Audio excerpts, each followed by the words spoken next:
Hello students, welcome to স্টাডিয়ার। So আজকে আমি একটি খুব গুরুত্বপূর্ণ অধ্যায়, যেটা খুবই ইম্পর্ট্যান্ট, যে কম্পিটিটিভ এক্সামের জন্য বা ভবিষ্যতের জন্য খুব কিন্তু ইম্পর্ট্যান্ট একটা চ্যাপ্টার। তো আজকের ভিডিওটা কিন্তু তোমাদের জন্য খুব ইন্টারেস্টিং হতে চলেছে। তো সবাইকেই বলবো যে ভিডিওটা কাট না করে বা স্কিপ না করে, কোনো অংশ স্কিপ না করে প্রথম থেকে শেষ পর্যন্ত কিন্তু দেখো। তো এখান থেকে কিন্তু অনেক কিছু শেখার আছে, এই চ্যাপ্টারটা থেকে অনেক কিছু শেখার আছে এবং খুব একটা প্র্যাকটিক্যালি ইউজ করা যায় এরকম একটা চ্যাপ্টার কিন্তু এটা। তো চলো বন্ধুরা, শুরু করা যাক। তো প্রথমেই আমরা দেখে নেব রোড ম্যাপটা, যে এই চ্যাপ্টারটার রোড ম্যাপ, অর্থাৎ কিভাবে এগাবো, কি কি পড়বো, এই চ্যাপ্টারটা থেকে কি কি পড়বো। মূলত প্রথমে আমি এটার ইয়ার ওয়াইজ এক্সাম ট্রেন্ড অ্যানালাইসিস, অর্থাৎ কীরকম কী কোশ্চেন আছে এখান থেকে বিভিন্ন কম্পিটিটিভ এক্সামগুলোতে। আর যদি বোর্ডের কথা বলি, বোর্ডে কিন্তু এখান থেকে একটা বাঁধা ধরা নিয়মেই কোশ্চেন আসে, তো সেটা কিন্তু আলাদা করে বলার কিছু নেই। কিন্তু অন্যান্য যে এক্সাম, কম্পিটিটিভ এক্সামগুলো রয়েছে, সেখান থেকে কিন্তু সব বছর একই রকম কোশ্চেন কিন্তু আসে না। তো সেই ট্রেন্ডটা আমি একটু প্রথমে অ্যানালাইসিস করে দেবো, তারপরে এটার ইন্ট্রোডাকশন দেবো, তারপর বিক্রিয়া হার এটা নিয়ে আলোচনা করব, তারপরে খুব ইম্পর্টেন্ট টপিক বিক্রিয়া হার সমীকরণ এবং ক্রম আণবিকতা, শূন্যক্রম বিক্রিয়া, তারপর প্রথম ক্রম বিক্রিয়া, বিক্রিয়া হারের সংঘর্ষ তত্ত্ব এবং তারপরে সক্রিয়করণ শক্তি, এবং শেষে আরহেনিয়াস ইকুয়েশন দিয়ে আমি এই চ্যাপ্টারটা শেষ করব। তো চলো বন্ধুরা, শুরু করা যাক আজকের আলোচনা। তো দেখো, প্রথমে ট্রেন্ডটা দেখে নিই যে ইয়ার ওয়াইজ কীরকম কী কোশ্চেন আসে এখান থেকে। তো WBCHSC অর্থাৎ বোর্ড এক্সামে কিন্তু কোশ্চেন এখান থেকে বাঁধা ধরা নিয়মেই আসে, তো এটা আলাদা করে বলার কিছু নেই। তো নেক্সট যেটা নিয়ে আলোচনা করব, WBJEI থেকে কিন্তু এখানে 14 সালে 1 নম্বর এসেছিল, একটা কোশ্চেন এসেছিল 1 নম্বর। তো এটা যদি পার্সেন্টেজের হিসাবে দেখি 1.3%, তো খুব একটা কম কিন্তু নয়, তো অনেকটাই কিন্তু নাম্বার। তো 2015তে একটা কোশ্চেন এসেছিল 1 নাম্বার। তো নেক্সট এখান থেকে, তারপরে কিন্তু এখান থেকে কোশ্চেন খুব একটা আসেনি। আসেনি বলতে এটা একটা অংশ, এই যে কেমিক্যাল কাইনেটিক্স যে পুরো চ্যাপ্টারটা, সেটার একটা অংশ, অর্থাৎ প্রথম অংশটা থেকে, প্রথমের দিকের যে অংশগুলো সেখান থেকে। নেক্সট আসি তারপরের যে পোর্শনটা থেকে, তারপরের পোর্শনটা থেকে 2 নম্বর এসেছিল 2014তে, দুটো কোশ্চেন এসেছিল, 8 মার্কস, টোটাল 8 মার্কসের কোশ্চেন এসেছিল। তো পার্সেন্টেজের নিরিখে কিন্তু অনেকটাই। তারপরে কিন্তু এই পোর্শনটা থেকে ভালোই কোশ্চেন আসে, প্রত্যেক বছরই খুব ভালো কোশ্চেন আসে এখান থেকে, অর্থাৎ মিডিলের দিকের যে পোর্শনটা সেখান থেকে খুব একটা কম কিন্তু নয়। মিডলের দিকে পোর্শন, অর্থাৎ যে যে অংশগুলোর কথা যদি বলি, প্রথম ক্রম বিক্রিয়া, দ্বিতীয় ক্রম বিক্রিয়া, শূন্যক্রম, দ্বিতীয় ক্রম নয়, প্রথম ক্রম বিক্রিয়া এবং শূন্যক্রম বিক্রিয়া, এই অংশগুলো থেকে কিন্তু ভালো রকম কিন্তু কোশ্চেন প্রত্যেক বছরই আসে। তারপরে যদি দেখি শেষের অংশটা, অর্থাৎ আরহেনিয়াস ইকুয়েশন, সংঘর্ষ তত্ত্ব, এই অংশগুলো থেকে কিন্তু প্রথমের দিকে কোশ্চেন কিন্তু আসতো 2014-15। তারপরে কিন্তু কোশ্চেনের ট্রেন্ড যদি দেখি, খুব একটা কিন্তু এখান থেকে আসে না। তো অন্যদিকে যদি দেখি নিট থেকে, মানে নিট এক্সামে 2014তে কোনো কোশ্চেন কিন্তু আসেনি প্রথমের দিকের পোর্শন, অর্থাৎ বিক্রিয়ার হার এবং যে এককগুলো আছে, বিক্রিয়া হারের যে এককগুলো বা ক্রম আণবিকতা, এই যে পোর্শনটা থেকে, এই পোর্শনগুলো থেকে কিন্তু 2015তে কোশ্চেন ভালো এসেছিল একটু, তারপরে 2017তে এসেছিল, 2016তে আসেনি। এই ট্রেন্ডটা যদি লক্ষ্য করি, তাহলে কিন্তু দেখতে পাবো যে 1 বছর ছাড়া ছাড়া কিন্তু এই পোর্শনটা থেকে কোশ্চেন কিন্তু আসছে। তারপর নেক্সট মিডিলের দিকের পোর্শন, অর্থাৎ প্রথম ক্রম বিক্রিয়া, শূন্যক্রম বিক্রিয়া, এই যে অংশটা থেকে কিন্তু এই নিটে কিন্তু প্রথমের দিকে খুব একটা কোশ্চেন না এলেও, তারপরে কিন্তু 2016 সাল থেকে যদি দেখি, কোশ্চেন কিন্তু ভালো রকমই এখান থেকে আসছে। আচ্ছা, তারপর যদি শেষের পোর্শন, অর্থাৎ সংঘর্ষ তত্ত্ব, সক্রিয়করণ শক্তি, এই অংশটা থেকে কিন্তু 2016তেই এসেছিল কোশ্চেন। তারপর থেকে কিন্তু আগেও খুব একটা আসতো না, এখন তো আসেই না। এরপরে আসা যাক এইমসটা কি, প্রথমে এবারে বলে নিই এইমসটা কি। এমস কি নার্সিং এবং মেডিকেলের জন্য কিন্তু খুব একটা ভালো জায়গা। তো নার্সিংয়ের জন্য যদি তুমি বেস্ট একটা পজিশন খুঁজতে চাও, সেটা কিন্তু এমসই দিতে পারে, ভালো প্ল্যাটফর্ম। নার্সিংয়ের জন্য যদি বেটার প্ল্যাটফর্ম এই ইন্ডিয়ার মধ্যে কেউ দিতে পারে, সেটা কিন্তু এমস। তো এই এমসটাকে যারা নার্স হওয়ার ইচ্ছে যারা আছে, নার্স মানে কি মানুষের সেবা করার ইচ্ছে যাদের প্রকৃতপক্ষেই আছে, তারা কিন্তু এই এমসটার জন্য কিন্তু খুব ভালোভাবে প্রিপারেশন নাও। এই এইমসের কিন্তু অনেক ব্রাঞ্চ রয়েছে আমাদের ভারত অল ইন্ডিয়া জুড়ে অনেক শাখা রয়েছে। তো আমাদের পশ্চিমবঙ্গে যদি দেখি, পশ্চিমবঙ্গের একটাই শাখা রয়েছে কল্যাণীতে, এইমসটা একটি মাত্র এইমস আছে পশ্চিমবাংলায়। এরপর দিল্লিতে আছে, বিভিন্ন জায়গায় কিন্তু এইমসের শাখা আছে। তো এইমস কিন্তু একটা খুব ভালো জায়গা, এখানে কিন্তু খরচ হয় না কোনো, মানে যদি তুমি নার্সিং করতে যাও সরকার থেকে খরচ বহন করা হয়, তো এখানে কিন্তু কোনো খরচ হয় না এবং খুব একটা ভালো প্ল্যাটফর্ম হবে, এখান থেকে কিন্তু খুব ভালো কাজ একটা পাওয়া যায়। খুব ভালো জায়গায় প্রতিষ্ঠিত হতে যদি চাও, তাহলে এইমসটাকে তোমরা খুব ভালোভাবে টার্গেট নাও এখান থেকে। ওকে, তো এখান থেকে 2015-তে এখান থেকে প্রথম অংশটা থেকে কিন্তু এক নম্বরের একটা কোশ্চেন এসেছিল। তো পুরো পার্সেন্টেজের নিরিখে যদি দেখি, পুরো কোশ্চেন পার্সেন্টেজে 1.7%। তো এখান থেকে কিন্তু কোশ্চেন যে আসে না, প্রথম অংশটা থেকে ভালোই কিন্তু প্রশ্ন আসার সম্ভাবনা আছে। তো কোনো কোনো বছর হয়তো আসে না, 2018-তে যেমন আসেনি, কিন্তু তারপর থেকে এসেছে। তো নেক্সট আসি তার মিডিলের পোর্শনটা থেকে কিন্তু এখন মানে 2016-র পর থেকে 2016 থেকে কিন্তু কোশ্চেন এখান থেকে খুব ভালোভাবেই কিন্তু আসে। নেক্সট আসি শেষের অংশটা থেকে কিন্তু 2017 থেকে কোশ্চেন আসা কিন্তু শুরু হয়েছে। তো বুঝতেই পারছো যে চ্যাপ্টারটা কতটা ইম্পর্টেন্ট কম্পিটিটিভ এক্সামের জন্য এবং বোর্ড এক্সামের জন্য, তো অবশ্যই ইম্পর্টেন্ট। তো চলো বন্ধুরা শুরু করা যাক। তো প্রথমে ইন্ট্রোডাকশন একটু দিয়ে দিই। এই চ্যাপ্টারটা কেন পড়বো, শুধুমাত্র মানে পড়াশুনো যে শুধুমাত্র নাম্বার পাওয়ার জন্য বা কিছু তা নয়, মানে আমাদের প্র্যাকটিক্যাল লাইফে বা আমাদের বাস্তবিক জীবনে কিভাবে আমি প্রয়োগ করব পড়াশোনাটাকে বা এই যে আমার পড়াটাকে, তো তার জন্যও কিন্তু পড়াশোনা কিন্তু করা দরকার। তো সেই হিসাবে যদি দেখি, আমি 5টা কোশ্চেন কিন্তু এখানে রেখেছি, 5টা প্রশ্নের উত্তর কিন্তু তোমরা দেবে। কি করছি দেখো, প্রথমত যে নির্দিষ্ট পরীক্ষাধীন শর্তে নির্দিষ্ট সমীকরণ দ্বারা প্রকাশিত যে বিক্রিয়াগুলো ঘটার সম্ভাবনা আছে কি, যদি বিক্রিয়া ঘটে, যদি হ্যাঁ হয় তোমার উত্তর, তাহলে যদি বিক্রিয়া ঘটে তাহলে সাম্যাবস্থায় পৌঁছাতে কত পরিমাণ বিক্রিয়াত পদার্থে পরিণত হবে। তৃতীয় প্রশ্ন, নির্দিষ্ট পরিমাণ বিক্রিয়াত পদার্থে পরিণত হতে কত সময় লাগবে। তারপরের প্রশ্ন যে বিক্রিয়া হারকে কিভাবে বাড়ানো বা কমানো যাবে। তারপরের প্রশ্ন, বিক্রিয়াটির ক্রিয়া কৌশল কি হবে। দেখো প্রথম যে প্রশ্নটা, এটার উত্তর আমি কি থেকে দিতে পারবো, এটার কিন্তু উত্তর কিন্তু তাপ গতিবিদ্যা থেকে দিতে পারবো।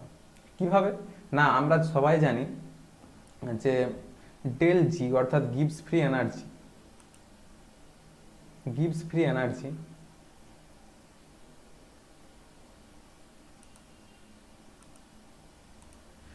ওকে, ডেল জি এই যে গিবস ফ্রি এনার্জির মান যদি নেগেটিভ হয়, তাহলেই কিন্তু বিক্রিয়াটা স্বতঃস্ফূর্ত হবে।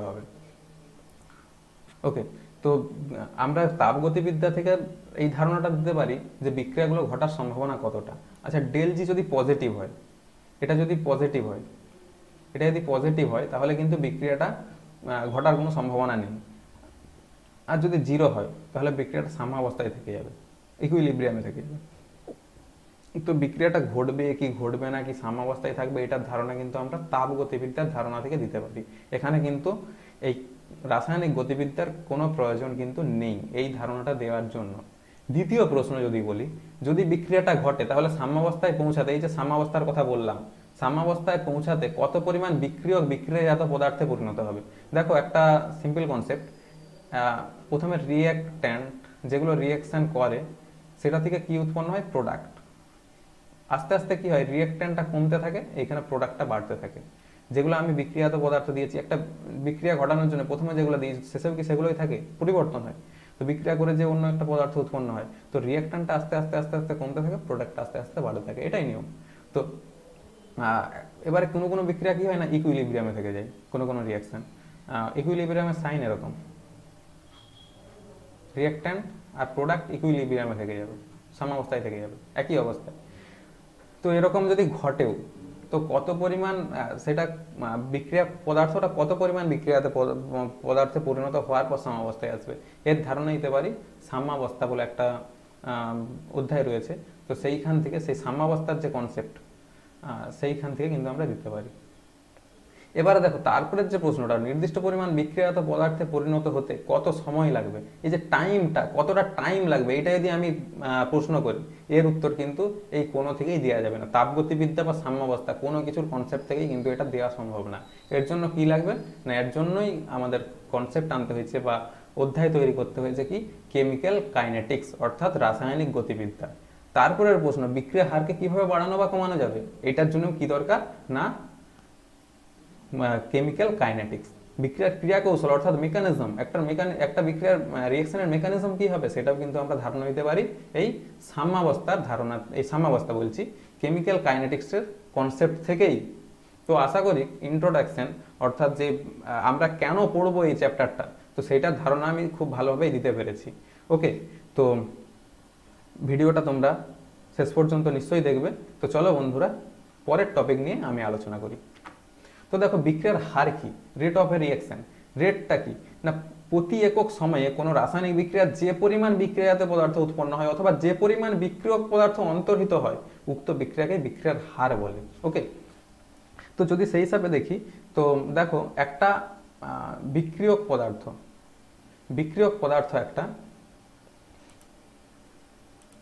একটা বিক্রিয়ক পদার্থ, প্রথমত দেখো একটা বিক্রিয়ক পদার্থ কি হয় না, প্রোডাক্ট উৎপন্ন করে, রিঅ্যাক্ট্যান্ট থেকে প্রোডাক্ট উৎপন্ন হয়।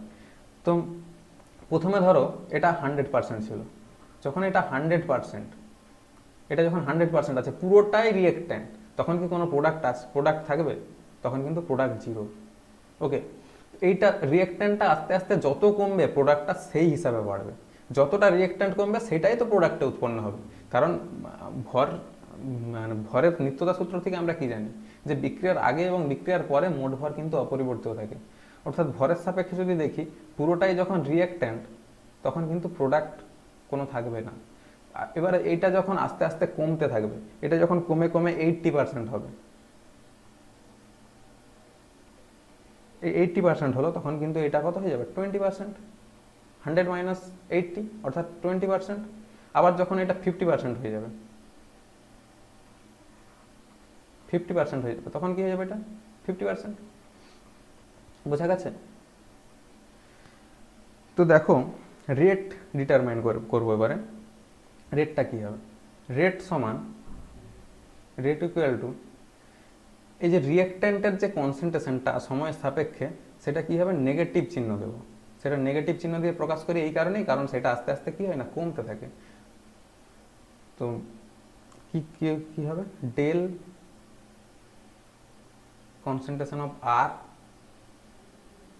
বাই টি, সময়ের সাপেক্ষে ডেল টি, অর্থাৎ সময়ের ব্যবধানে এই রিঅ্যাক্ট্যান্টটাও কমতে থাকছে। এটা যদি প্রোডাক্টের সাপেক্ষে দেখি, সেটা কিন্তু পজিটিভ হবে, del P by del T. তো রিঅ্যাক্ট্যান্টগুলোকে আমরা কি, রেট যখন নির্ণয় করব তখন রিঅ্যাক্ট্যান্টগুলোকে, ওকে একটু ভুল হলো,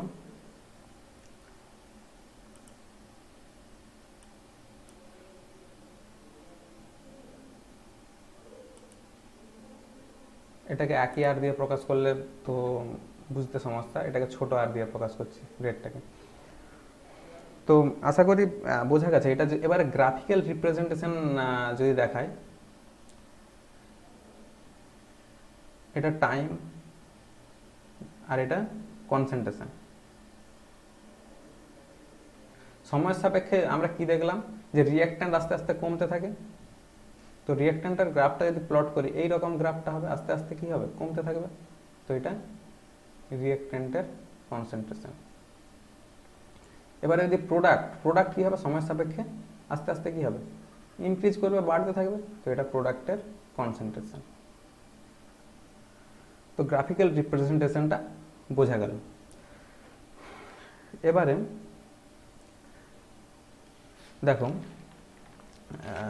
যে একটা রিয়াকশন দিয়ে আমি দেখাই, একটা রিয়াকশন দিয়ে দেখিয়ে নিই।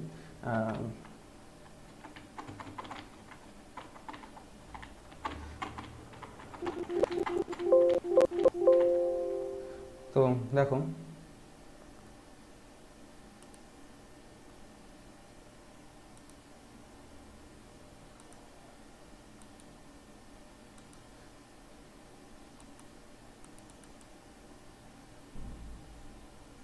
তো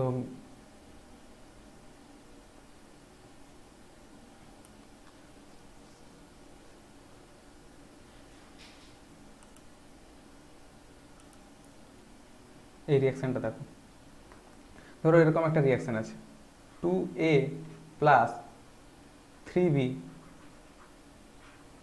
এটা থেকে উৎপন্ন হচ্ছে 2c প্লাস 4d। এর আগে যে সহগগুলো আছে, এর আগে যে সহগ বলতে কি, এগুলো হচ্ছে মোল। যে এ এ এ যে রিয়েক্ট্যান্টটা আছে সেটা আছে 2 মোল, বিটা আছে 3 মোল। এইগুলোকে যখন আমি রেট ডিটারমাইন করব তখন কিভাবে লিখব না, রেট ইকুয়াল টু লিখতে পারি মাইনাস, সবসময় রিয়েক্ট্যান্টগুলোকে মাইনাস দিয়ে প্রকাশ করতে হয়, কারণ এগুলো আস্তে আস্তে কমতে থাকে। তো সময় সাপেক্ষে কমতে থাকে, সেই জন্য এটাকে মাইনাস চিহ্ন দিয়ে প্রকাশ করি। তো সহগটাকে বা এই কত মোল আছে, মোল সংখ্যাটাকে 1/2, এটা যত থাকবে 1/, তত, সেটা অনন্য। এটা যদি 4 থাকতো 1/4 হতো, যদি 3 থাকতো 1/3, বোঝা গেছে? তো del concentration of A by del T, এভাবে প্রকাশ করলাম। একইভাবে এটা কি হবে, -1/3 del B by del T. একইভাবে এটা, এই যে প্রোডাক্টগুলোকে কিন্তু মাইনাস চিহ্ন দেব না, এগুলো পজিটিভ সাইন হবে, 1/2 del C by del T. এটা কনসেন্ট্রেশন, কনসেন্ট্রেশনকে থার্ড ব্র্যাকেট দিয়ে লিখতে হয়। এটাকে কি লিখব, 1/4 del concentration of D by del T. তাহলে একটা বিক্রিয়াকে কিভাবে প্রকাশ করতে হয়, বিক্রিয়ার রেটকে, সেটা বোঝা গেল। এরপরে দেখুন এটার একক কি হবে, এগুলোর একক তাহলে কি হবে।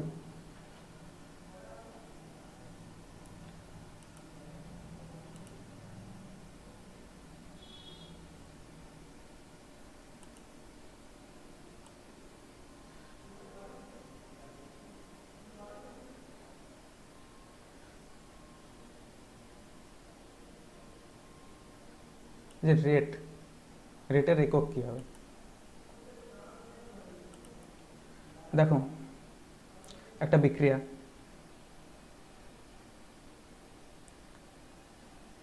এ থেকে উৎপন্ন হচ্ছে বি, তাহলে এখানে রেট কি হবে, minus del A by del T equal to, এটা প্রোডাক্টের কনসেন্ট্রেশন কিভাবে হবে, ডেল বি বাই কনসেন্ট্রেশন, যদিও এগুলো কনসেন্ট্রেশন থার্ড ব্র্যাকেট দিয়ে লিখতে হবে, ডেল টি। ওকে, তো একইভাবে যদি এরকম একটা বিক্রিয়া হয়, এ প্লাস বি থেকে উৎপন্ন হচ্ছে সি প্লাস ডি, তাহলে এই কনসেন্ট্রেশন যে প্রোডাক্ট রিয়েক্ট্যান্টের যে কনসেন্ট্রেশনগুলোকে যদি আমি সাপেক্ষে দেখি, মানে কিভাবে ভ্যারি করছে, তো সময় আর এটাকে যদি কনস্ট্যান্ট ধরে নিই, তাহলে কি হবে না, এখানে একটা ভ্যারিজিয়াস সমানটা তুলে একটা ভ্যারিজিয়াস চিহ্ন বসাতে পারি। তো এখান থেকে এরকম তো লিখতেই পারি যে আর ভ্যারিজিয়াস কনসেন্ট্রেশন অফ এ। ওকে, তো একইভাবে এখান থেকে কি লিখতে পারি, আর varies as concentration of A, concentration of B into concentration of B. R varies as তুললে কি আসবে, একটা ধ্রুবক আসবে, K into concentration of A into concentration of B. Okay, তো এখান থেকে যদি কে বের করি, এটা হচ্ছে হার ধ্রুবক, কেটা হলো হার ধ্রুবক, কে ইকুয়াল টু কি হবে, R by concentration of A by concentration of B.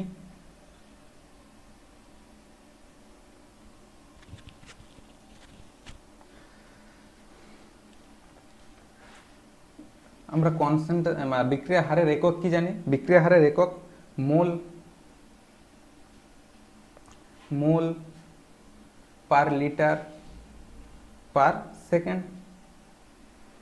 এই কনসেন্ট্রেশনের ইউনিট কি হবে, এই কনসেন্ট্রেশনের ইউনিট আমরা জানি মোল পার লিটার, মোল পার লিটার, মোল পার লিটার।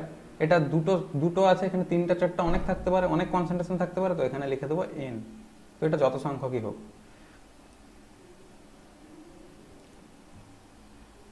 তাহলে আলটিমেটলি এককটা তাহলে কি আসছে,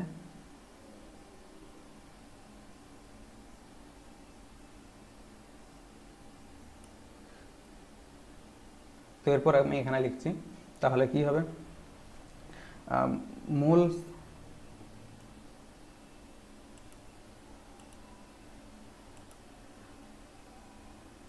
তাহলে mole per litre two the পাওয়ার কি আসবে, ওটা নিচে আছে, ওটা যখন উপরে উঠে আসবে তো ওটা হয়ে যাবে 1 মাইনাস এন, 1 মাইনাস এন।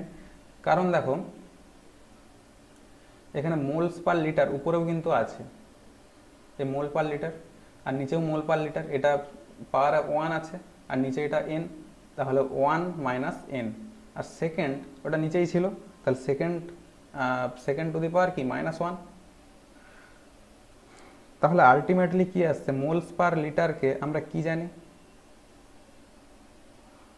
মোল পার লিটার, লিটারকে ডিএম কিউ লিখতে পারি, লিটার মানে কি ডিএম কিউ, তাহলে মোল পার ডিএম কিউ,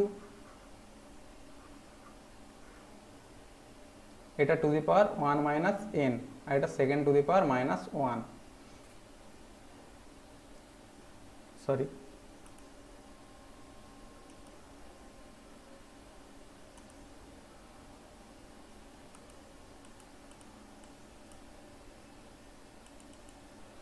ওকে,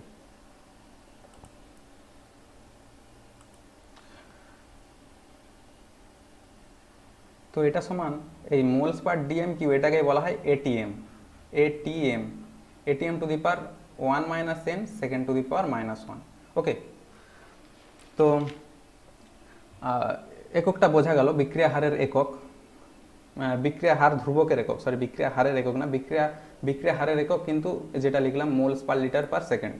কারণ উপরে কি থাকে, কনসেন্ট্রেশন, প্রোডাক্টেরই হোক বা রিয়েক্ট্যান্টেরই হোক, কনসেন্ট্রেশন, তো কনসেন্ট্রেশনের একক কি মোলস পার লিটার, আর নিচে ছিল সেকেন্ড, টাইমের একক কি সেকেন্ড, তাহলে mole per litre per second.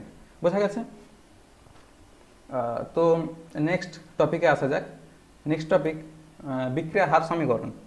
বিক্রিয়া হার সমীকরণ কি, কোনো রাসায়নিক বিক্রিয়ায় বিক্রিয়া হারের সঙ্গে উক্ত বিক্রিয়ায় অংশগ্রহণকারী যে বিক্রিয়কগুলি হয়, বিক্রিয়কগুলি তার গাঢ়ত্বের মধ্যে যে সম্পর্কযুক্ত সমীকরণ পরীক্ষা ফলাফলের ভিত্তিতে রচিত হয় তাকে উক্ত বিক্রিয়া হার সমীকরণ বলে। বিক্রিয়া হার সমীকরণ কিভাবে নির্ণয় করি দেখো, ধরো এরকম একটা বিক্রিয়া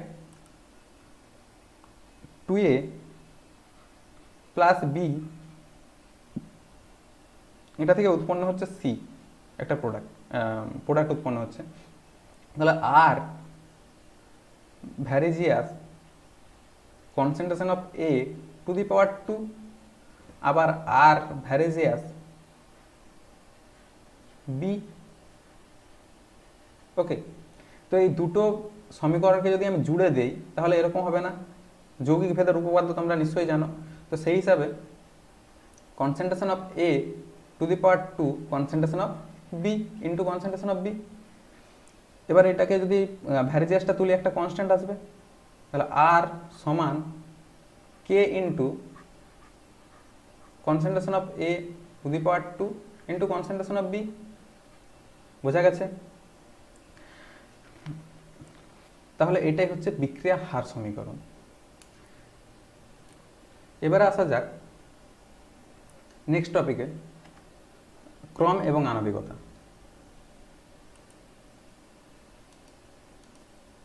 ক্রম এবং আণবিকতা। তো দেখো,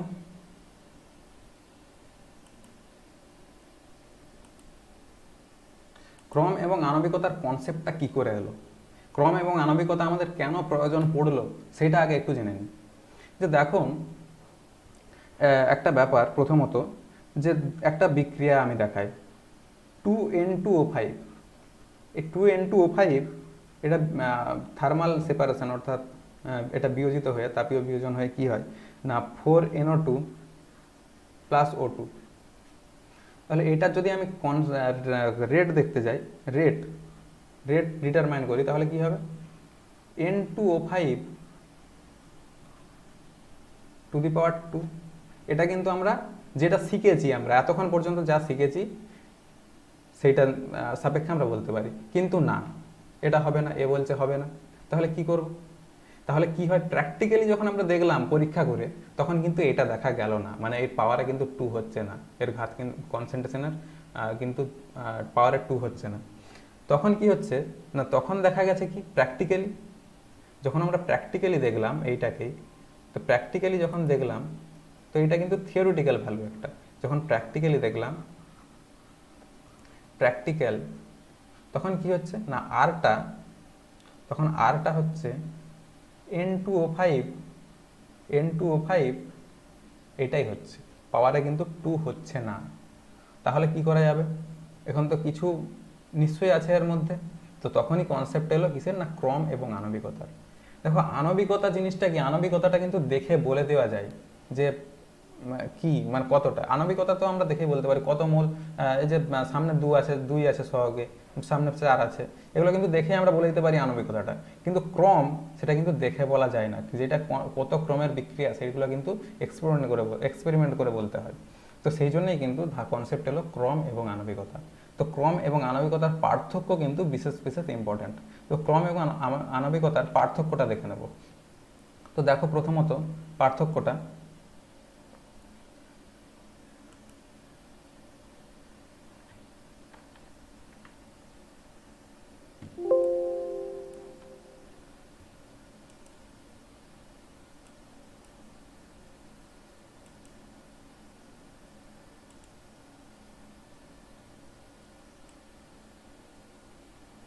ওকে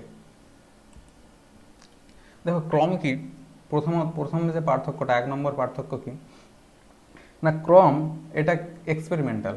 আগেই বললাম, আগের স্লাইডে আমি বলেছি যে ক্রমটা কি একটা এক্সপেরিমেন্টাল ভ্যালু, এক্সপেরিমেন্টাল। আর আণবিকতা কি একটা থিওরিটিক্যাল ভ্যালু, থিওরিটিক্যাল, এটা থিওরিটিক্যাল ভ্যালু। নেক্সট দেখো তারপরের পার্থক্য যেটা আছে কি না, আগেই বললাম যে এটা কিন্তু দেখে বলা যায় না, ক্রম কিন্তু দেখে বলে দেওয়া যায় না, কিন্তু আণবিকতা দেখে বলে দেওয়া যায়। এটা কিন্তু দেখে বলা যায়, বলা যায় না, সরি, দেখে বলা যায় না, দেখে বলা যায় না,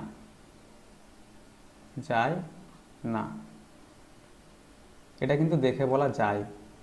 ওকে, যে কিভাবে দেখে বলতে হয় আমি বললাম। নেক্সট দেখো, এটা কিন্তু ফ্র্যাকশন অর্থাৎ ভগ্নাংশে হতে পারে, ফ্র্যাকশন হতে পারে, ক্রমটা ফ্র্যাকশনে হতে পারে, তারপরে 0 হতে পারে, ইন্টিজারও হতে পারে, ইন্টিজারও হতে পারে, অর্থাৎ পূর্ণ সংখ্যা হতে পারে। কিন্তু আণবিকতা যদি দেখি, আণবিকতা কিন্তু ফ্র্যাকশন বা 0 এগুলো হয় না, ইন্টিজার হয়, অলওয়েজ ইন্টিজার মানে পূর্ণ সংখ্যায় হয়, আণবিকতা সবসময় পূর্ণ সংখ্যা হয়। ওকে, নেক্সট যদি দেখি, এই পার্থক্য কিন্তু 3টে মনে রাখলেই হবে, তো 4টা সবই মনে রাখবে, কারণ তোমরা যদি কম্পিটিটিভ এক্সাম কেউ দিতে চাও অনেক কিছুই জানতে হয়। তো এগুলো সবই জেনে রাখবে। তো এগুলোই কিন্তু বেসিক পার্থক্য এই ক্রম এবং আণবিকতার মধ্যে। তো তারপরে পার্থক্য যদি দেখি, এটা কিন্তু তাপমাত্রা অর্থাৎ টেম্পারেচার, কনসেন্ট্রেশন এবং প্রেসার এগুলোর কিন্তু উপর ডিপেন্ড করে, এইগুলোর বাড়া কমার উপর নির্ভর করে কিন্তু পরিবর্তন হয়, ক্রম কিন্তু চেঞ্জ হয়, এগুলোর প্রভাবে চেঞ্জ হতে পারে। কিন্তু যদি আমি আণবিকতা দেখি, আণবিকতা কিন্তু তাপমাত্রা, টেম্পারেচার, কনসেন্ট্রেশন এবং প্রেসার অর্থাৎ গাঢ়ত্ব, তাপমাত্রা এবং চাপের প্রভাবে কিন্তু কোনো প্রভাব পড়ে না। ওকে, তো নেক্সট দেখি যে শূন্যক্রম বিক্রিয়া। বিক্রিয়া কিছু ক্রমের হয়, তো ক্রমগুলো দেখে নেব। তো শূন্যক্রম বিক্রিয়া এবং প্রথম ক্রম বিক্রিয়া তোমাদের সিলেবাসে যেগুলো আছে, শূন্যক্রম বিক্রিয়া এবং প্রথম ক্রম বিক্রিয়া। আর বাকি যে বিক্রিয়াগুলো, ক্রম বিক্রিয়াগুলো আছে সেগুলো নির্ণয় করতে দেয়, একটা একক দিয়ে দেয় বা একক দিয়ে দেয়, সেই একক থেকেই নির্ণয় করতে হয়। ওকে, তো শূন্যক্রম বিক্রিয়াটা একটু দেখে নিই, প্রথমে আলোচনা করে নিই যে শূন্যক্রম বিক্রিয়াগুলো কীরকম। না দেখো, যে শূন্যক্রম বিক্রিয়া কীরকম, রিঅ্যাক্ট্যান্ট প্রথমে,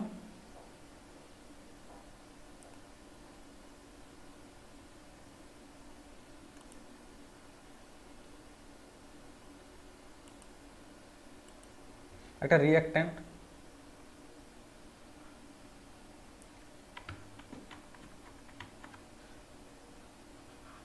রিঅ্যাক্ট্যান্ট থেকে কি হচ্ছে প্রোডাক্ট। শূন্যক্রম বিক্রিয়ার ক্ষেত্রে কীরকম, রেটটা যদি ডিটারমাইন করতে যাই, রেটটা হবে minus del R by del T equal to K into, আমরা যে হার ধ্রুবক করেছিলাম সেখান থেকে যদি লিখি K into R to the power zero, ক্রম যেহেতু জিরো সেহেতু টু দি পাওয়ার জিরো। ওকে, তো দেখো এটা সমান আমরা এরকম লিখতে পারি, অতএব কি লিখতে পারি, minus del R by del T equal to K into concentration of R to the power zero.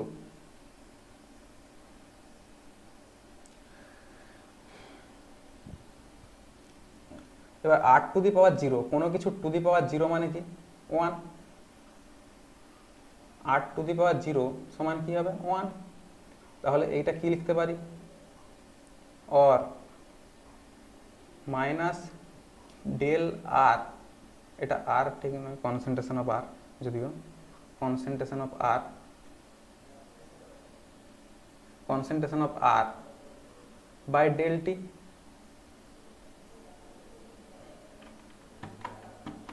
আচ্ছা, এইটা কনসেন্ট্রেশন অফ আর, আচ্ছা, সমান কে ইন্টু ডেল টি, কারণ এটা তো ওয়ান হয়ে গেছে, তো কে ইন্টু ওয়ান সমান কেই হয়। এবার এটাকে যদি ইন্টিগ্রেশন করি, or minus integration of del concentration of R equal to K into integration of del T, or del R এর যখন ইন্টিগ্রেশন করব তখন কি হবে, যেহেতু এখানে দুদিকেই ইন্টিগ্রেশন হচ্ছে সেহেতু ইন্টিগ্রেশন যে কনস্ট্যান্ট, ওকে, তো এটা minus concentration of R equal to K T plus Z, জেডটা কি integral constant, Z equal to integral constant. Okay, তারপর দেখো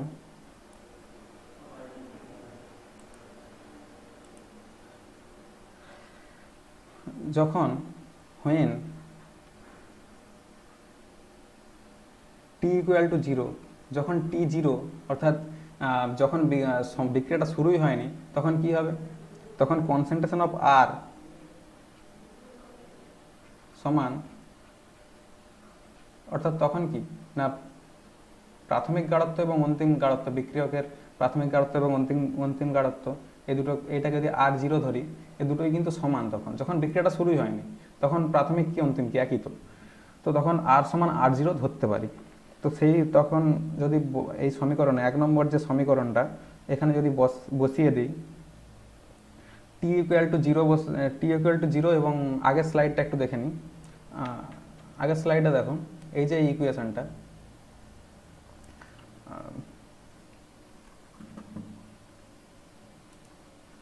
এই যে এই ইকুয়েশনটাকে যদি 1 নাম্বার দিই, এই ইকুয়েশনটাই যদি বসাই, ওই ইকুয়েশনটাই যদি টি ইকুয়াল টু 0 এবং R সমান R0 যদি বসিয়ে দিই, তাহলে কি হবে? তাহলে দেখো, minus of concentration of R0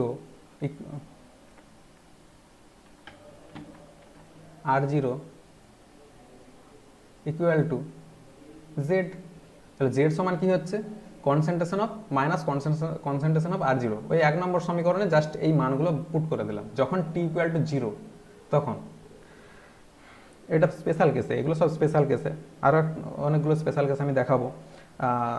তো যদি পুরো সমীকরণটা এবারে লিখি, minus concentration of R equal to KT, জেডের জায়গায় জেডের মান বসিয়ে, জেডের মান যদি বসিয়ে দিই, KT minus concentration of R0, sorry জেডের মান R0 বসিয়ে দিলাম। তাহলে এখানে KT সমান কি বলতে পারি? और KT সমান concentration of R0 minus concentration of R, और তাহলে K সমান কি পাচ্ছি? Rate constant R0 minus concentration of R by T। Okay, তো এটা গেল তাহলে যখন T ইকুয়াল টু 0 সেই সময়ের ক্ষেত্রে। এবারে দেখে নেব যখন হাফ লাইফ পিরিয়ড, অর্থাৎ বিক্রিয়াটা যখন হাফ সম্পন্ন হয়, তখন কীরকম হয়? অর্ধ জীবনকাল।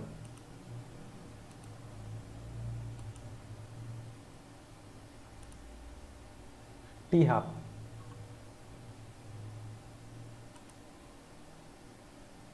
ওকে, তো হাফ লাইফ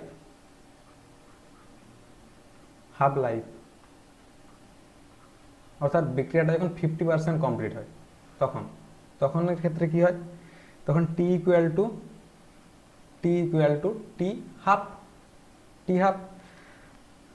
তাহলে আর ইকুয়াল টু, মানে প্রাথমিক যে গাঢ়ত্ব সেটা অন্তিম গাঢ়ত্বের কত হবে? হাফ লাইফ পিরিয়ডে। তাহলে টি হাফ সমান, সব মানগুলো যদি বসিয়ে দিই ওই 1 নম্বর সমীকরণটাতেই, সেই সমীকরণটাতে যদি আমি বসিয়ে দিই, সমীকরণটা আমি দেখিয়ে দিচ্ছি।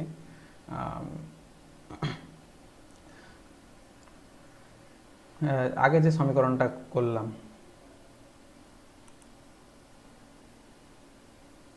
হ্যাঁ, এই যে সমীকরণটা,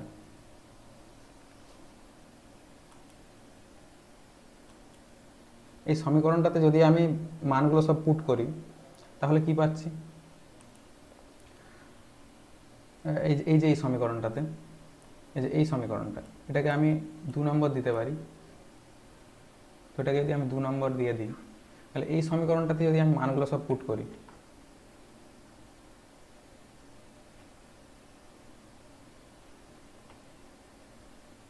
ওকে, মানগুলো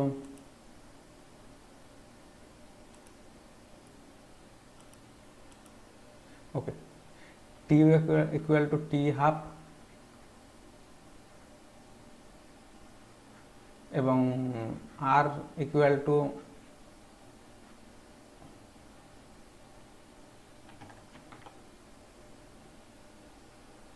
R0 বাই 2, এগুলো যদি সব পুট করে দিই, তাহলে কি হবে? T half equal to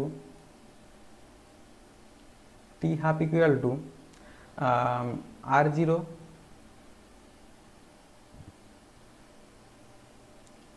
minus R ছিল, আর এর জায়গায় কি বসাবো, r0/2, r0/2 বাই কে। তাহলে এটাকে যদি r0 মাইনাস r0/2 কি হবে আলটিমেটলি, তাহলে r0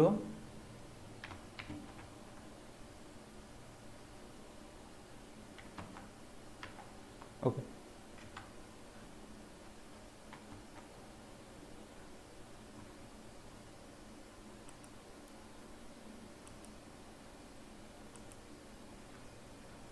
তাহলে হচ্ছে r0/2 বাই কে, তাহলে এখানে 2k হবে, তাহলে r0/2k। এবারে দেখো যখন বিক্রিয়াটা পুরোপুরি সম্পন্ন হয়ে যাবে, যখন পুরোপুরি কমপ্লিট হয়ে যাবে, তখন কি হয়ে যাবে, আর সমান মানে প্রাথমিক গাঢ়ত্বটা কি হয়ে যাবে, 0 হয়ে যাবে। সমস্তটাই তো প্রোডাক্টে পরিণত হয়ে গেছে, তাহলে কি পড়ে থাকবে, 0 হয়ে যাবে প্রাথমিক গাঢ়ত্বটা। তাহলে প্রাথমিক গাঢ়ত্ব যদি 0 হয়ে যায় তাহলে কি হবে, t equal to r0 by K. সেই 2 নম্বর সমীকরণে যদি বসিয়ে দিই, 2 নম্বর সমীকরণে যদি r সমান 0 হয়ে যায় তাহলে কি পড়ে থাকবে, r0, তো r0/k। ওকে, এবারে আমি গ্রাফিক্যাল রিপ্রেজেন্টেশনগুলো করবো, গ্রাফগুলো প্লট করবো। তো এগুলো আমি মুছে দিচ্ছি, একটু ভিডিওটা পজ করে এগুলো তুলে নেবে।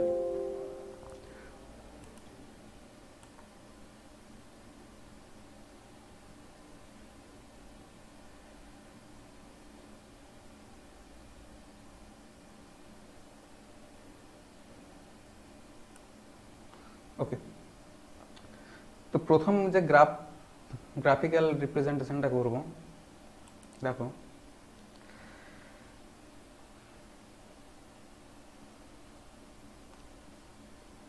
এদিকে কনসেন্ট্রেশন অফ রিঅ্যাক্ট্যান্ট অর্থাৎ বিক্রিয়কের রিঅ্যাক্ট্যান্টের কনসেন্ট্রেশন এই গ্রাফ, এই অক্ষ বরাবর, এবং এইদিকে রেট। আচ্ছা, রেটের সাথে রিঅ্যাক্ট্যান্টের কনসেন্ট্রেশন এর কিন্তু কোনো সম্পর্কই নেই। সুতরাং রিঅ্যাক্ট্যান্টের কনসেন্ট্রেশনের যতই বাড়ুক না কেন, রেটের কিন্তু কোনো চেঞ্জ কিন্তু হবে না। তো এটা কিন্তু কনসেন্ট্রেশন অফ রিঅ্যাক্ট্যান্ট অর্থাৎ বিক্রিয়ার যে গাঢ়ত্ব যে অক্ষে আছে সেই অক্ষের কিন্তু সমান্তরাল সরলরেখা এটা হবে। নেক্সট আসি আরেকটা গ্রাফিক্যাল রিপ্রেজেন্টেশন।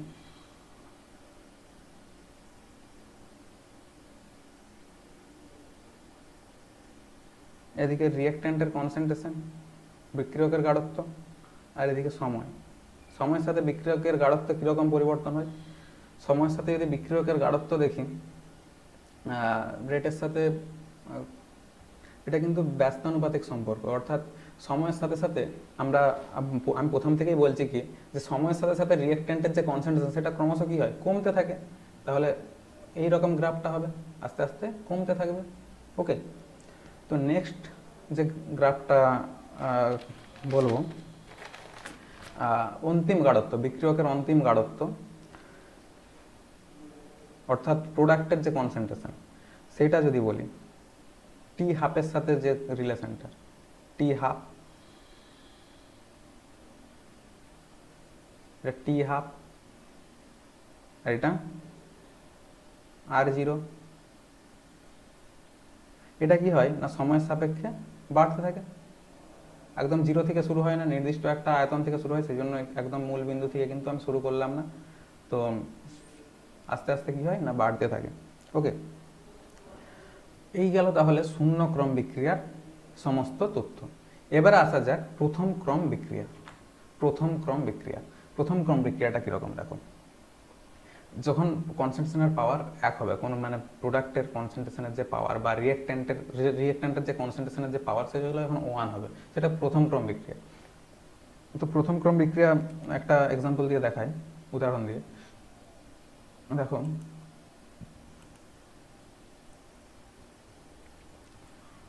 একটা রিঅ্যাক্ট্যান্ট থেকে প্রোডাক্ট উৎপন্ন হচ্ছে।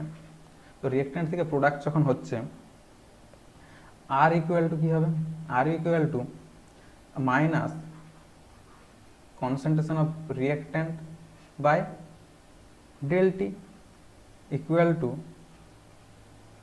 কে into R to the power কী হবে 1, আর টু দি পাওয়ার 1 মানে সেটাই হয়, আর টু দি পাওয়ার 1 মানে কি সেটাই। তাহলে এটা সমান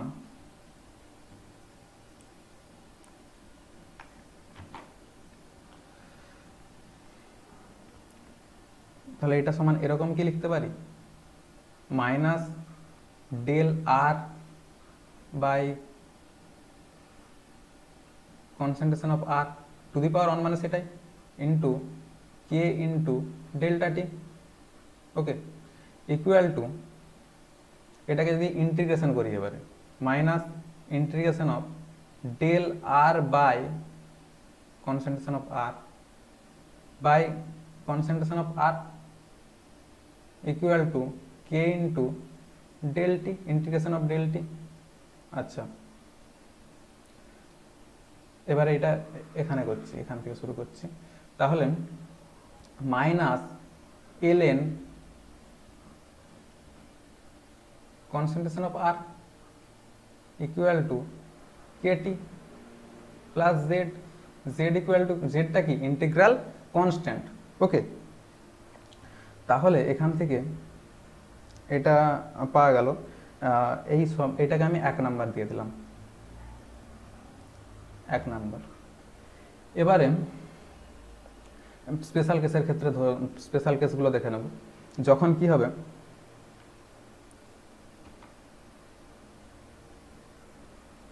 ওকে এটা একটু ভুল হয়ে গেছিল, এটা একটু মুছতে হবে।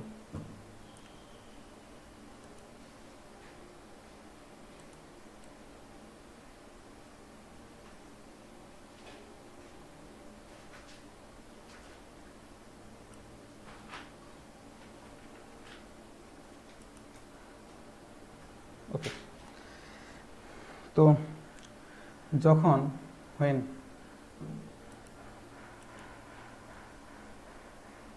when t equal to 0, t equal to 0, r equal to r0, যখন টিটা 0 অর্থাৎ সময় 0, কোনো শুরুই হয়নি বিক্রিয়াটা শুরুই হলো নি, তাহলে সেখানে রিঅ্যাক্ট্যান্ট অর্থাৎ বিক্রিয়কের কোনো ক্ষয় কি হবে, কোনো ক্ষয় কিন্তু হবে না কোনো। সেই জন্য কি হয় না, প্রাথমিক গাঢ়ত্ব এবং অন্তিম গাঢ়ত্ব কি হয়, সেম হয়, একদম সমান হয়। তো এই মানগুলো যদি 1 নম্বর যে ইকুয়েশনটা বের করেছি আমি, সেখানে যদি আমি পুট করে দিই, তাহলে কি পাবো, minus L N R0 equal to KT, কেটির জায়গায় টি এর জায়গায় টি যদি 0 হয়ে যায়, তাহলে কেটিটাও 0, তাহলে কি পড়ে থাকবে, ইকুয়াল টু জেড। তাহলে জেড সমান আমরা কি পেলাম, মাইনাস এল এন R0। তো এটাকে যদি আমি প্রথম যে সমীকরণটা বের করেছিলাম, প্রথম যে সমীকরণটা, সেখানে যদি পুট করে দিই, অর্থাৎ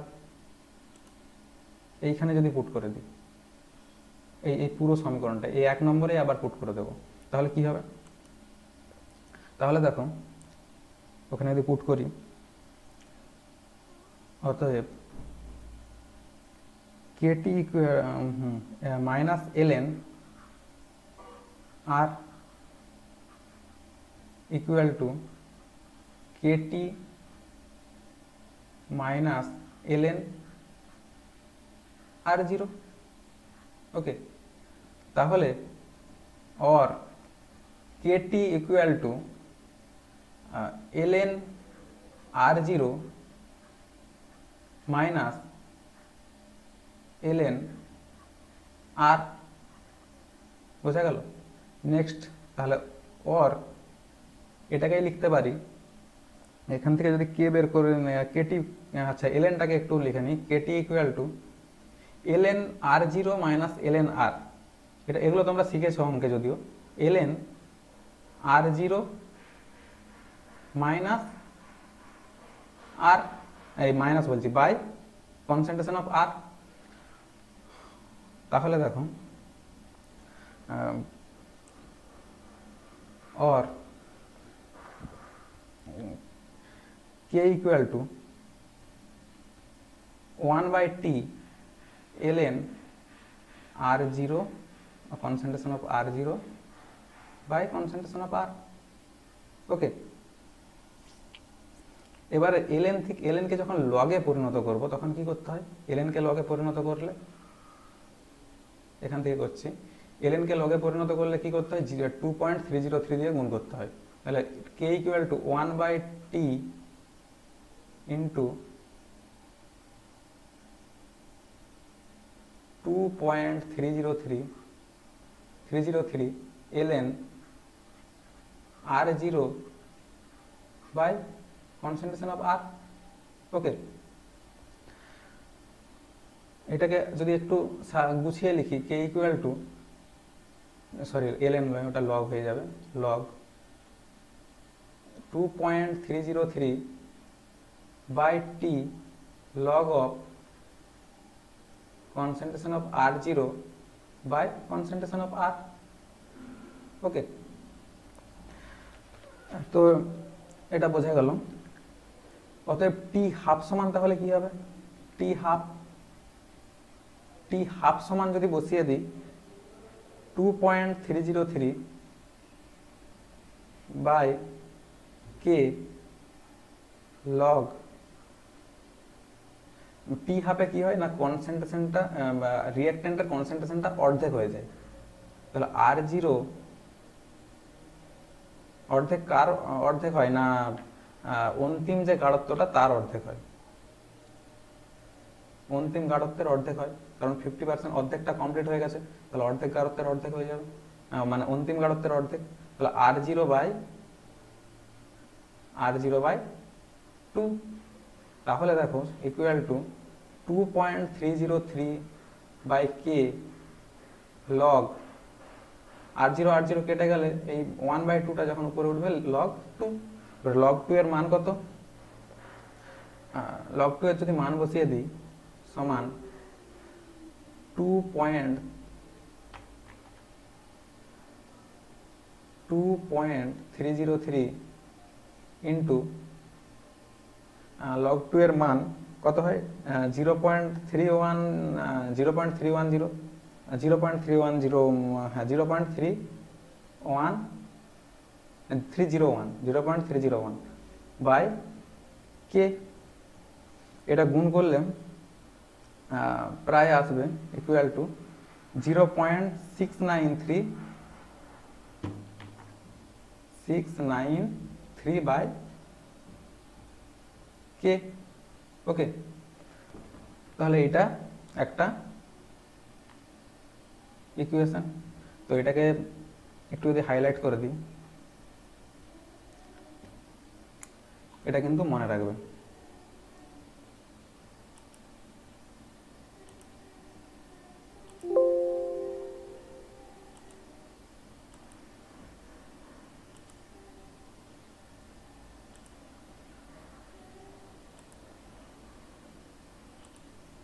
ওকে,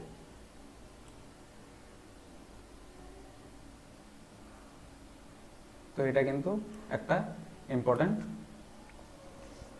formula.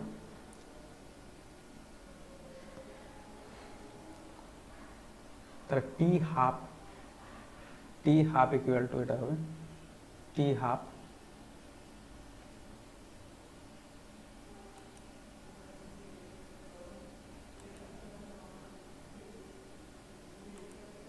T half equal to এই যে এইটুকুটা, এটা কিন্তু একটু মনে রাখবে। T half equal to 0.693 by K. Okay,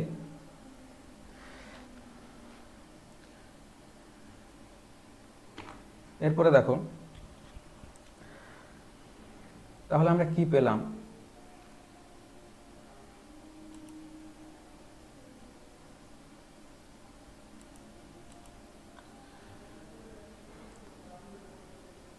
KT equal to ln r0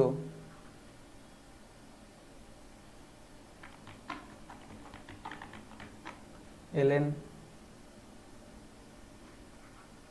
r0 by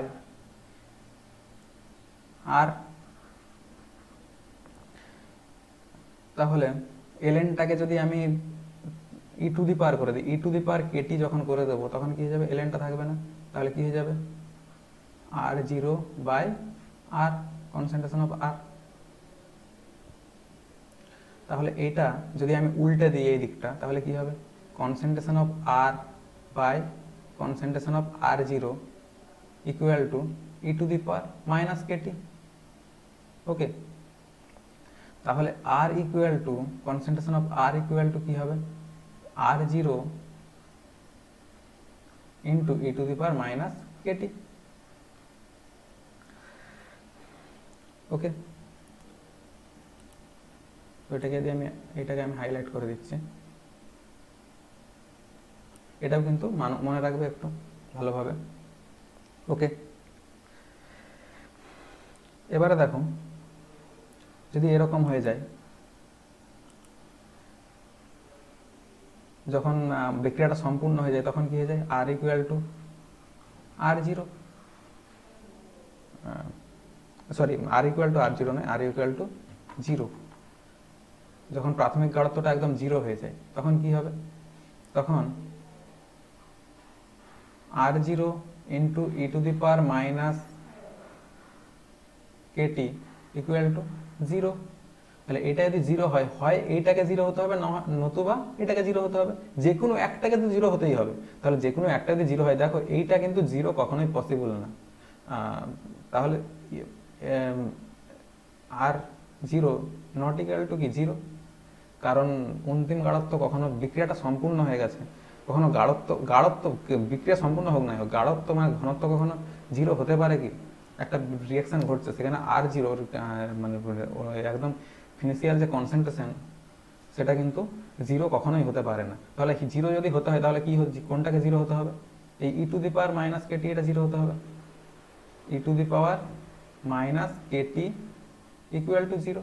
আর এটা যদি জিরো হতে হয় তাহলে কি হতে হবে, এই টিটাকে জিরো হতে হবে, টিটাকে জিরো হতে হবে, কারণ আমরা e to the power minus KT মানে কি one by e to the power KT equal to zero.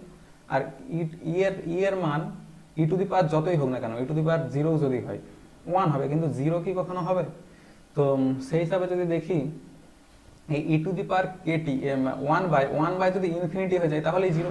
তাহলে এই পাওয়ারটাকে যদি ইনফিনিটি করে দিতে পারে, তাহলে টি এর মানটাকে যদি ইনফিনিটি করে দিতে পারি, তাহলে এটা ই টু দি পাওয়ার ইনফিনিটি মানে কি অনেক হয়ে যাবে, তাহলে ওয়ান বাই ইনফিনিটি হয়ে যাবে, ওয়ান বাই ইনফিনিটি মানে জিরো।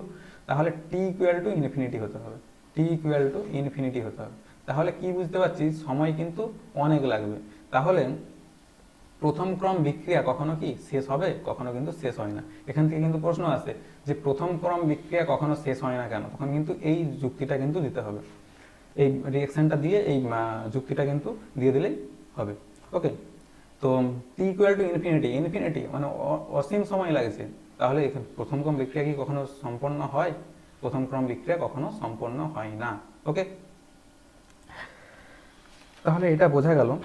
এবারে আসা যাক কিছু গ্রাফিক্যাল রিপ্রেজেন্টেশন নিয়ে।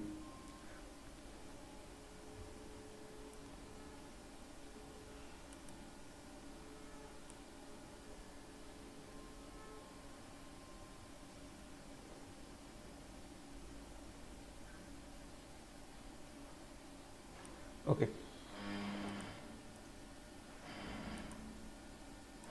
তো একটা গ্রাফ দেখো, টি হাফের সঙ্গে টি হাফের সাথে আর জিরো, টি হাফের সঙ্গে আর জিরোর কি কোনো সম্পর্ক আছে?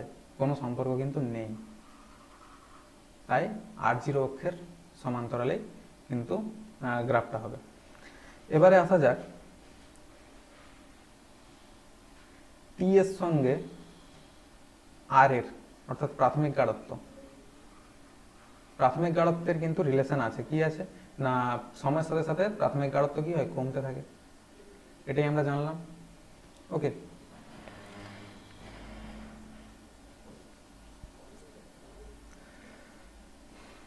কারণ দেখো আর R by R zero equal to কি T to e to the power minus KT. তাহলে টি এর মানটা যদি বাড়ে, টি এর মানটা যদি বাড়ে তাহলে কি হবে, তাহলে ই এর মান কি হবে, কমবে। এই যে রাশিটা মাইনাস যেহেতু আছে, তাহলে এই যে রাশিটা এই ই এর মানটা আলটিমেটলি কি হবে, ই এর মান নয় মানে 1/e⁻ কেটি। তাহলে 1/e⁻ কেটি হলে কি পুরো ভগ্নাংশটার মান কি হবে, কমবে। তাহলে কমে যদি, তাহলে কি হবে, এই টি যত বাড়ছে আর কি তত আর কত হচ্ছে, এই ভগ্নাংশটা কমলে কি এটা সমান এটা, তাহলে এই দিকের ভগ্নাংশটা অর্থাৎ আর এর কনসেন্ট্রেশন বা আর জিরোর কনসেন্ট্রেশন এই ভগ্নাংশটাও কি কমবে। তাহলে আলটিমেটলি কি হচ্ছে, কমবে কখন, যখন উপরটা কম হবে তখন কি হবে, কমতে থাকবে। তাহলে কি হচ্ছে, আর এর যে কনসেন্ট্রেশন সেটা কি হচ্ছে, আস্তে আস্তে কমতে থাকছে। ওকে, তো নেক্সট টপিকে যাওয়া যাক, বিক্রিয়া হারের সংঘর্ষ তত্ত্ব, কলিশন থিওরি। না, বিক্রিয়া হারের সংঘর্ষ তত্ত্ব দেখো যে কোনো ভাবেই কিন্তু বিক্রিয়া সংঘর্ষ হলেই কিন্তু বিক্রিয়া করে না, বিক্রিয়া করার জন্য কিছু সংঘর্ষেরও কিছু শর্ত থাকে। এমনি এমনি কিন্তু কোনো জিনিস হয় না, বিক্রিয়াও কিন্তু সেরকম এমনি এমনি কিন্তু ঘটে না। তো প্রথম যে তত্ত্বটা তিনটা মূল থিওরি আছে। তো প্রথম যেটা বলছে এই তত্ত্বে, এইগুলো কিন্তু তুলে নাও, যে রাসায়নিক বিক্রিয়া ঘটানোর জন্য বিক্রিয়কের অণুগুলিকে পরস্পরের সঙ্গে সংঘর্ষে লিপ্ত হতে হবে।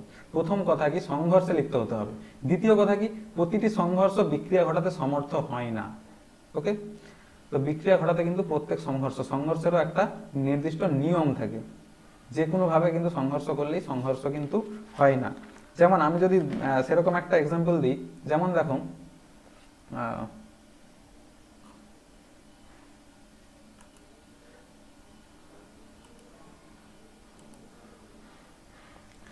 ধরো NO2 আর NO2 বিক্রিয়া করে কি উৎপন্ন হয়, N2O4।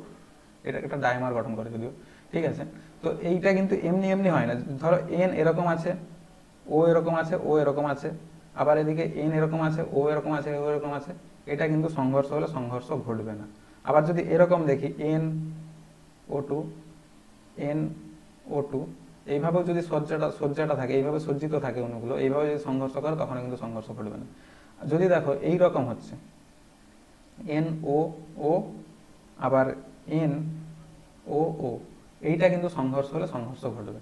ওকে, তো প্রতিটি সংঘর্ষ কিন্তু বিক্রিয়া ঘটাতে সমর্থ হয় না। ওকে, নেক্সট দেখো, কার্যকরী সংঘর্ষ ঘটানোর জন্য বিক্রিয়ক অণুগুলোকে ন্যূনতম শক্তি অর্জন করে বিশেষ উচ্চতর শক্তিতে উন্নীত হতে হয়, একটা নির্দিষ্ট শক্তি স্তরে উন্নীত হতে হয়, এমনি এমনি কিন্তু বিক্রিয়া হয় না।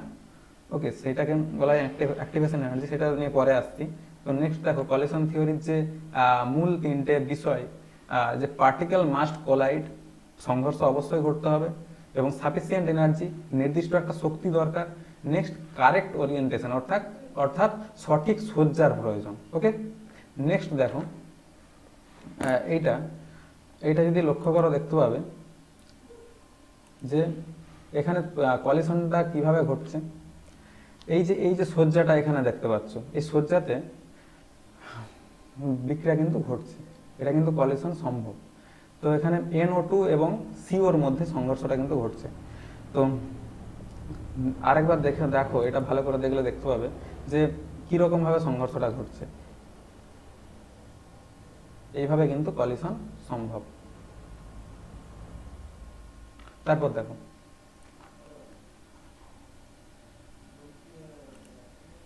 সক্রিয়করণ শক্তি। সক্রিয়করণ শক্তি কি, কোনো বিক্রিয়ায় বিক্রিয় পদার্থের অণুগুলি তাদের গড় শক্তির অধিক একটা গড় শক্তি আছে। যেমন ধরো এরকম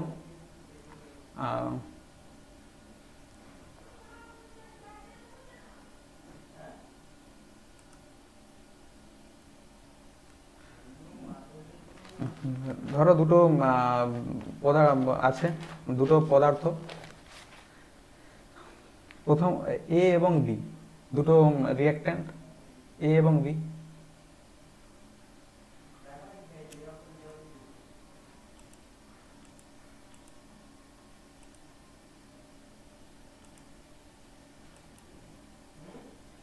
A এবং B ধরো দুটো রিঅ্যাক্ট্যান্ট A আর B।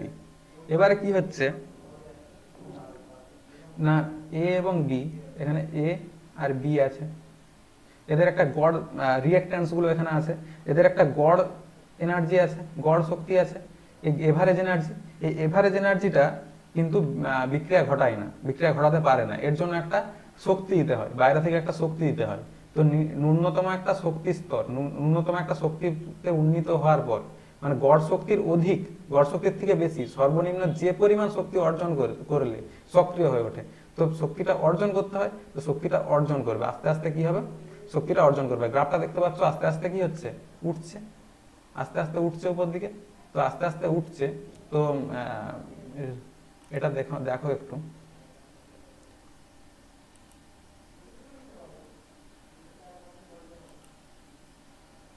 তো দেখো এই রিঅ্যাক্ট্যান্স আস্তে আস্তে কি হচ্ছে, একটা ঊর্ধ্বতম একটা ন্যূনতম শক্তি কিন্তু শোষণ করে কি হচ্ছে, অ্যাক্টিভেট হচ্ছে। অ্যাক্টিভেশন এনার্জি বন্ডস কি হচ্ছে, বন্ডস ব্রেক করবে। দেখো কি হচ্ছে এখানে, আস্তে আস্তে অ্যাক্টিভেশন এনার্জি আস্তে আস্তে কি হচ্ছে, বাড়তে থাকছে। অ্যাক্টিভেশন এনার্জি আস্তে আস্তে বাড়তে থাকলে কি হবে, বন্ডস আর ব্রোকেন, মানে এনার্জি বন্ডস, এর যে একটা বন্ধন আছে এই দুটোর মধ্যে, সেটা কিন্তু আস্তে আস্তে ব্রেক করবে। ব্রেক করার পর বিক্রিয়া কিভাবে হয়, বন্ধন বিয়োজনের মাধ্যমে। দুটো যে পার্টিকেলস থাকে তাদের মধ্যে বন্ধন বিয়োজিত হয়। আর বন্ধন বিয়োজনের ফলে কি হয়, বন্ধন বিয়োজনের ফলে কি হয়, তারা ভাঙে এবং একে অপরের সঙ্গে বিক্রিয়া ঘটায়। তো এইভাবে বিক্রিয়াটা ঘটে। তো অ্যাক্টিভেশন এনার্জিতে যখন যায়, অর্থাৎ কি গড় একটা শক্তি আছে, একটা প্রত্যেকের একটা নিজের শক্তি আছে, কিন্তু যখন সে কিছু একটা করতে যাবে, কারোর সঙ্গে যখন বিক্রিয়া করতে যাবে, কারোর সঙ্গে, তুমি ধরো একজনের সাথে নিজের একটা শক্তি আছে ঠিক আছে, কিন্তু কারোর সাথে যখন বন্ধুত্ব করতে হবে, তোমাকে তার সাথে একটা কি করতে হবে, সম্পর্ক গড়ে তুলতে হবে, তাই তো? সেইভাবে কিন্তু তার মধ্যে একটা বন্ধুত্ব তৈরি হয় বা একটা সম্পর্ক তৈরি হয়। সেরকম যাই হোক না কেন, তার জন্য কি হচ্ছে না, একটা তাদের একটা গড় শক্তি আছে, এই দুটোর মধ্যে একটা গড় শক্তি আছে। ধরো তুমি আমাকে চেনো, এমনিতে কেউ একজন চেনে ঠিক আছে, কিন্তু চিনলেই তো বন্ধুত্ব হয় না। বন্ধুত্ব করতে হলে কি দরকার, তার সঙ্গে মিশতে হয় বা তার সঙ্গে একটু বন্ধুত্ব বাড়াতে হয়, সম্পর্কটাকে একটু দৃঢ় করতে হয়। সেরকম ভাবে এই যে দুটো যে আছে রিঅ্যাক্ট্যান্স, এই রিঅ্যাক্ট্যান্স দুটো প্রথমে নিজস্ব একটা গড় শক্তি আছে, কিন্তু তারপরে কি হচ্ছে না, একটা ন্যূনতম একটা শক্তি অর্জন করছে, দিয়ে অ্যাক্টিভেট হচ্ছে, অ্যাক্টিভেশন এনার্জি হচ্ছে। দিয়ে অ্যাক্টিভেশন এনার্জি অর্জন করার পরে তারপরে দেখো কি হচ্ছে না, বন্ডসটা ব্রেক হচ্ছে। মানে দুজনের মধ্যে, নিজেদের মধ্যে যে বন্ডসটা, যেমন ধরো আমি যদি দেখাই, এরকম ভাবে দেখাতে পারি, ধরো এরকম এ আর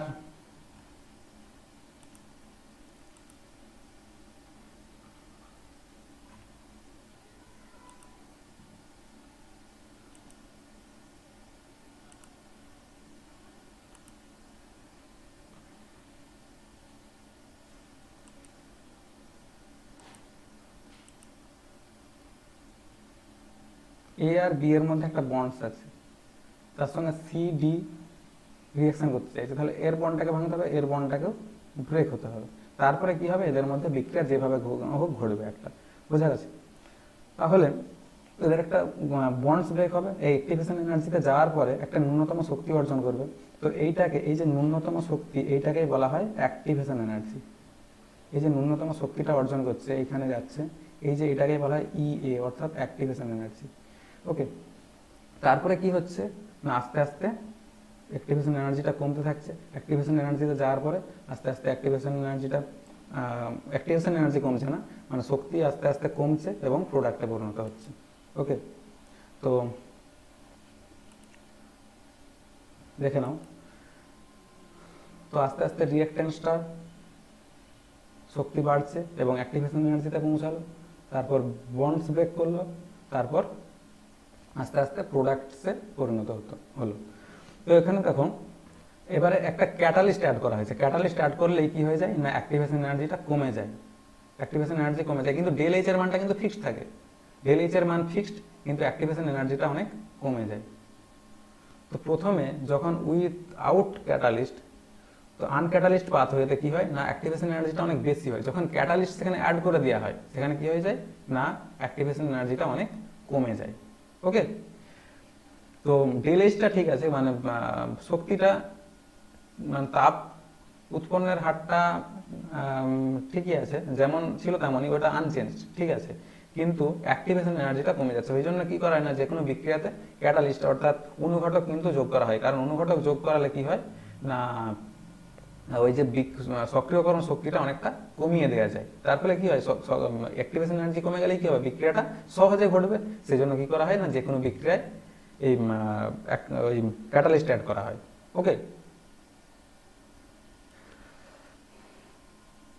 তো নেক্সট দেখো, এক্সোথার্মিক রিঅ্যাকশন আর এন্ডোথার্মিক রিঅ্যাকশন দুই ক্ষেত্রে কিন্তু দু রকম হয়। এখানে কিন্তু দেখো একটা যখন এক্সোথার্মিক রিঅ্যাকশনে কি হয়, প্রথমত দেখো এখানে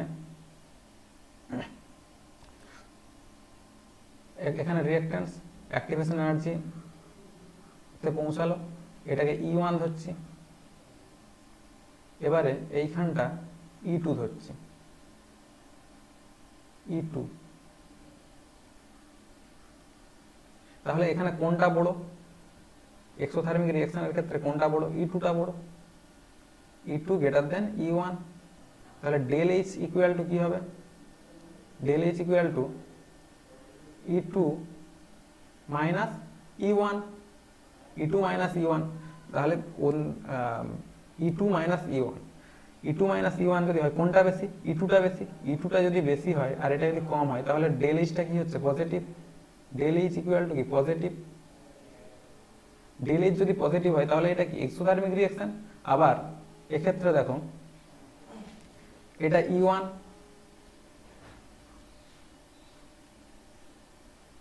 এখানে কি হচ্ছে, এখানে রিঅ্যাকট্যান্স গুলো আছে অ্যাক্টিভেশন এনার্জিতে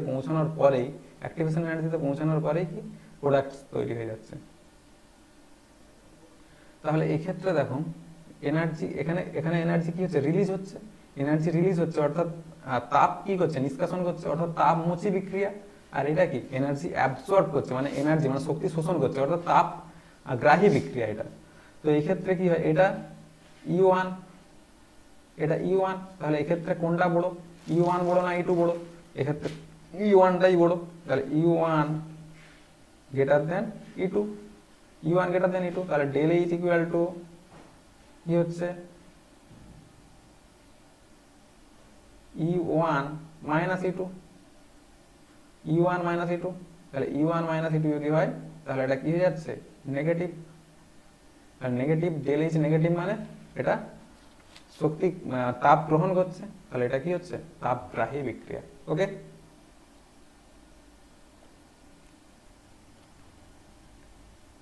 তাহলে এটা E2 মাইনাস E1 একইভাবে E2 মাইনাস E1, কিন্তু E2টা ছোট, E2টা যদি ছোট থেকে বড় বিয়োগ করলে কি হয়, নেগেটিভ হয়ে যায়। ওকে, তো নেক্সট দেখো আরহেনিয়াস ইকুয়েশন। আরহেনিয়াস ইকুয়েশনটা কি না, Arrhenius equation K equal to A into E to the power. তার আগে একটু বলে নিই কিছু জিনিস। দেখো আরহেনিয়াস ইকুয়েশনটা বলার আগে একটা জিনিস বলে নিই।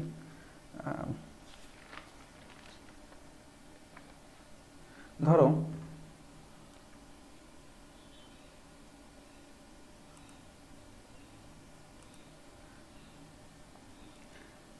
আরহেনিয়াস ইকুয়েশন কি বলছে, দেখো 25 ডিগ্রি সেন্টিগ্রেড উষ্ণতায়, 25 ডিগ্রি সেন্টিগ্রেড উষ্ণতায় ধরো T degree centigrade temperature, T degree centigrade টেম্পারেচারে KT ছিল।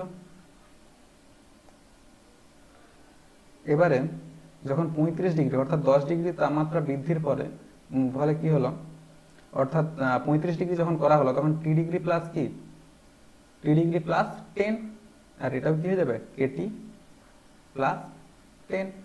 ওকে, এবারে আরহেনিয়াস ইকুয়েশন কি বলছে, K equal to A into E to the power E minus EA by RT। এখানে কোনটা কি দেখো, K equal to rate constant, A equal to pre exponential function factor, এটা কি বেস অফ ন্যাচারাল লগারিদমের base, আর EA অ্যাক্টিভেশন এনার্জি, আরটা হচ্ছে গ্যাস কনস্ট্যান্ট।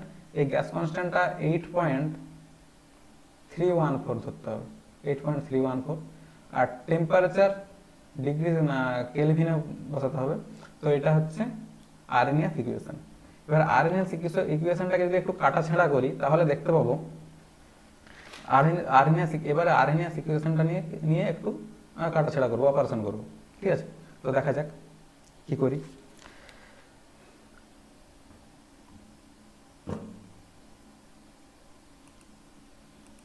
দেখো T1 ডিগ্রি সেন্টিগ্রেডে এটা K1, T2 degree সেন্টিগ্রেডে K2, কেলভিনে T1 কেলভিনে, T1 টেম্পারেচারে K1 এবং T2 টেম্পারেচারে K2। যখন T1 টেম্পারেচার ছিল, রেট কনস্ট্যান্ট ছিল K1, T2 degree সেন্টিগ্রেডে rate constant হয়ে গেল K2। তাহলে ওই ইকুয়েশনটা কি ছিল? K equal to A into e to the power minus EA by RT, এটা ছিল। তাহলে এইটা সমান কি বলতে পারি? এটা সমান, যদি আমি লগ নিয়ে নিই, লগ নিলে কি হবে? Log K equal to log A plus log e to the power, ওইটা মানে কি সরাসরি ওইটা log e to the power something, মানে ওইটাই হবে, মানে EA বাই RT। এই যে এই টার্মটাই থেকে যাবে। ওকে, এবার দেখুন তাহলে যদি আমি বসাই, মানগুলো বসাই, তাহলে কীরকম হবে? যখন T1 কেলভিন এবং রেট কনস্ট্যান্ট K1, তখন কি হবে?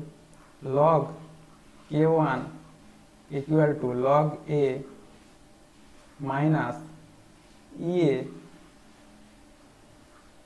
বাই RT1, আর লগ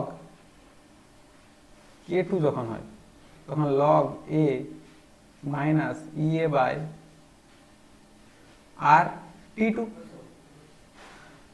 তাহলে এইটা থেকে যদি এটা বিয়োগ করে দিই, অর্থাৎ লগ K2 মাইনাস K1 যদি করে দিই, log K2 minus log K1 করলে কি হবে? এটা কেটে যাবে, এটা কেটে যাবে, তাহলে কি পড়ে থাকবে? এটা নেগেটিভটা পজিটিভ হয়ে যাবে। তাহলে সরাসরি কি লিখতে পারি? EA by RT1 minus EA by RT2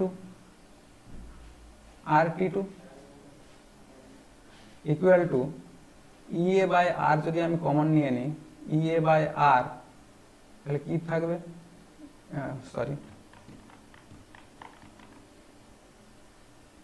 1 by T1 minus 1 by T2।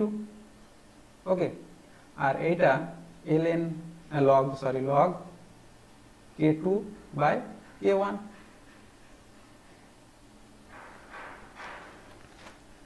তাহলে বন্ধুরা, আজকের ক্লাসটা এই পর্যন্তই। দেখা হচ্ছে পরের কোনো একটা ভিডিওতে ও নতুন একটা কোনো টপিক নিয়ে। তো শেষে সবাইকেই অবশ্যই ধন্যবাদ এতদূর পর্যন্ত ভিডিওটা দেখার জন্য। আর আমার ভিডিওগুলো যদি তোমাদের কাজে আসে তো ভিডিওটা অবশ্যই লাইক করবে এবং বন্ধুদের মধ্যে শেয়ার করবে, এবং কোনো ডাউটস থাকলে এবং যদি ভিডিওটা ভালো লেগে থাকে কমেন্টস করে জানাও, এবং চ্যানেলটা অবশ্যই সাবস্ক্রাইব করবে, যাতে পরবর্তী আপডেটগুলো সবার প্রথম তোমার কাছে পৌঁছে যায়। সবাইকে অনেক ধন্যবাদ। স্টাডি আর মেক স্টাডি ইজিয়ার।